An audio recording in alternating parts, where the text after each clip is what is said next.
Hello, ladies and gentlemen, and welcome to Pistol's Powerhouse. I'm your host, Austin Pistol One Pistolka, and it is time to talk some WWE. Alright, ladies and gentlemen, we've got a lot to talk about and not a lot of time to talk about it, so here we go. Starting off the week, Monday Night Raw was lackluster at best. There were not very many exciting matches. The Divas lasted 12 seconds at the most. It was just a really lackluster show. It wasn't that great. Did some stories get moved forward? A little. Did the announcing do well? No. But all in all, it was just average. Below average for NXT standards, but average for WWE as of late.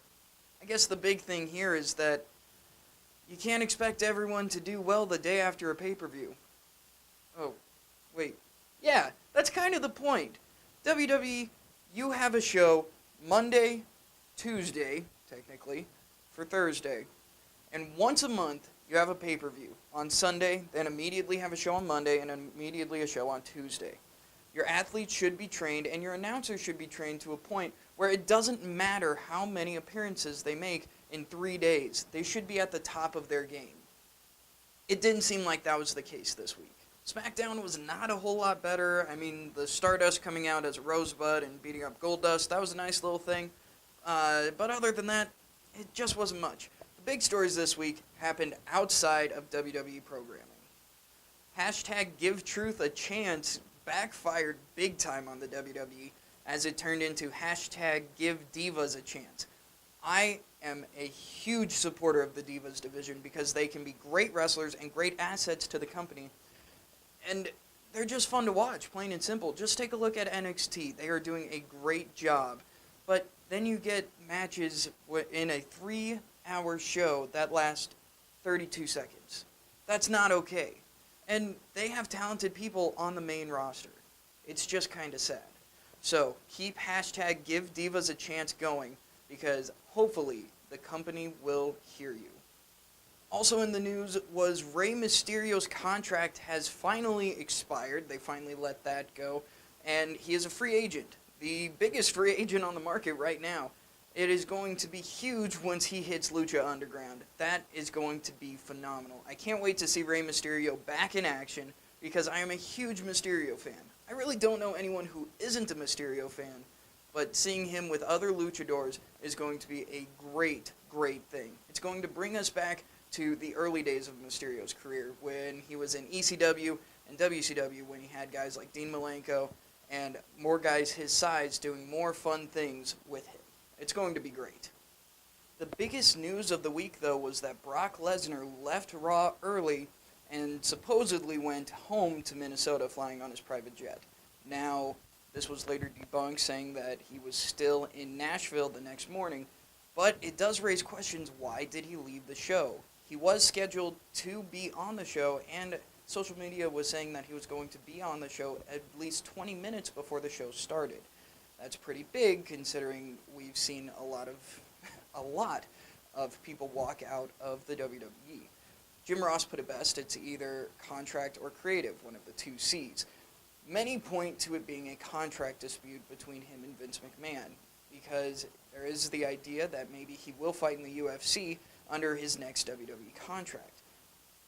Is this going to happen? Probably not. The WWE wouldn't want to lose its biggest star, arguably its biggest star, due to some kind of concussion. It would be great to see Brock Lesnar stay in the WWE because he is such a big asset to the company. The other rumor going around was that Roman Reigns failed a drug test and that Brock Lesnar was upset about that because he was not being taken off the card at WrestleMania. This has later been debunked by Vince McMahon saying, no, this isn't happening, but I'm sure crazier things have happened in the WWE. If this is the case, though, I don't really know how Vince McMahon can get around this because there is rules in the WWE saying, if you use steroids, you are not allowed, you are going to be suspended. People like Bobby Lashley were suspended not too long ago, well, a couple years ago. So it's not a surprise that WWE superstars have used steroids, but the fact that Vince McMahon would try and get around that, it doesn't surprise me, but it doesn't seem like it should be able to happen. Anyway, that has been debunked, so hopefully there is no truth to this story. Hopefully it was just a contract dispute between Brock Lesnar and Vince McMahon, and clearer heads will prevail eventually. Talking about NXT real quick, there have been a couple guys coming back that have been really fun to watch. Rhino came back and made his NXT debut a couple weeks ago and continues to be a presence. And I love that because Rhino is an old school guy that I love to go back on the WWE Network and watch because he is just plain awesome.